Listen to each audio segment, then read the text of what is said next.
Hello, in this video I'll show you what could be one of the causes if you have a problem with the heated rear window on your Opel Corsa D. One of the causes could be a blown fuse or a relay, so here in the video we'll show you the location of the fuses and relays for the heated rear window.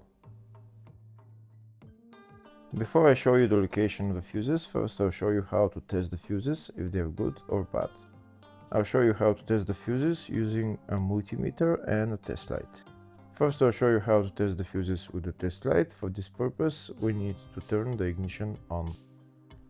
This is the test light that I'm using. We need to attach the cable of the test light to battery negative or somewhere on chassis ground.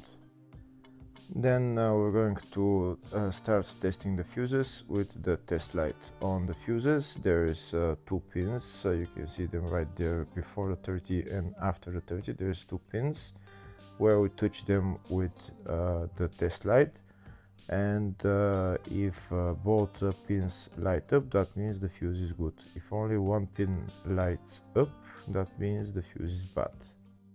Sometimes none of the pins light up, that means that there is no power going to that fuse.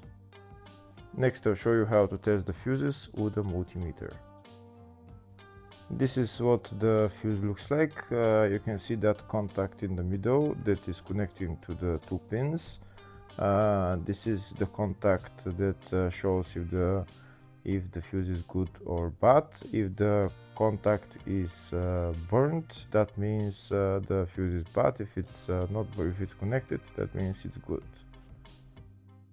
When we test the fuses, we should measure resistance with the multimeter. So when we turn the multimeter on, we should turn it to 20k ohms. When measuring the fuses, the resistance should be very close to zero. We'll start now testing each fuse. First, we'll touch both cables together of the multimeter just to see if it measures resistance. You can see there is no resistance in the cables, but it measures 0 ohms. Now we'll start measuring the first fuse, and we'll see what will show. It's showing 0 ohms, so that means this fuse is good. Next, to test the second fuse, it's showing 0 ohms, so that means that fuse is good. Now we'll test the third fuse. Third fuse is also showing 0 ohms, so that means that fuse is also good. Next, we'll test the fourth fuse, and it doesn't show 0 ohms, it says 0L, which means open circuit. That means that fuse should be bad. Now we'll see what the condition of the fuse is visually. We can see that contact in the middle that's connecting to the two pins is broken, so that's why it's showing open circuit. That means the fuse is bad, so it needs to be replaced.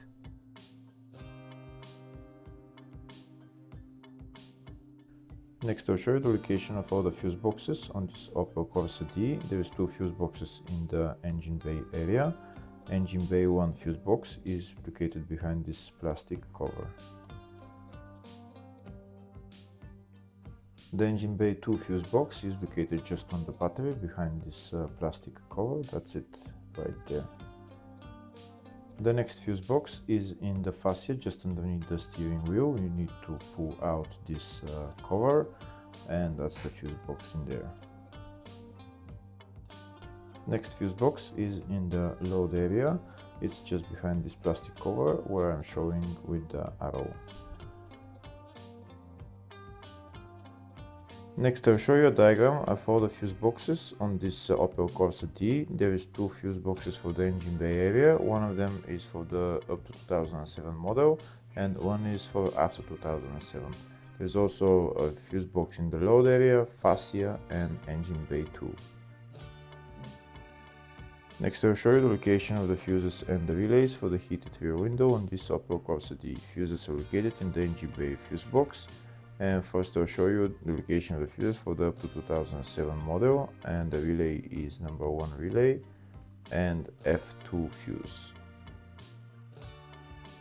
Next I'll show you the location of the fuses and relays for the engine bay type of fuse box that's after 2007 year model, and the relay is number 3 relay, F2 fuse and F26 fuse. Hopefully the video was helpful. Please like and comment on the video and subscribe to the channel. Thank you.